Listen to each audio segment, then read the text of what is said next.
যে মানুষটা কাউকে ঠকাতে চায় না, বিশ্বাস করেন সেই মানুষটা প্রত্যেকটা জায়গা থেকে ঠকে আসে।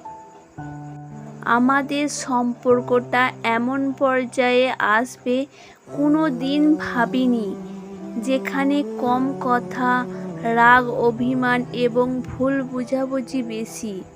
আমি তোমাকে ভালোবাসি বলে আজ তুমি এত অবহেলা করছো তো?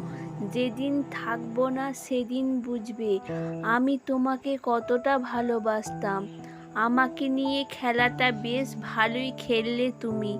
একটু ধৈর্য ধরো, আমার খেলা দেখবে তুমি। স্ত্রীকে সুখী করতে লক্ষ টাকার প্রয়োজন হয় না, কোনো দামি গহনার প্রয়োজন হয় না, কোনো দামি শাড়ি। শুধু একটু ভালো ব্যবহার আর একটু বুক ভরা ভালোবাসা দিলেই স্ত্রী খুশি হয়।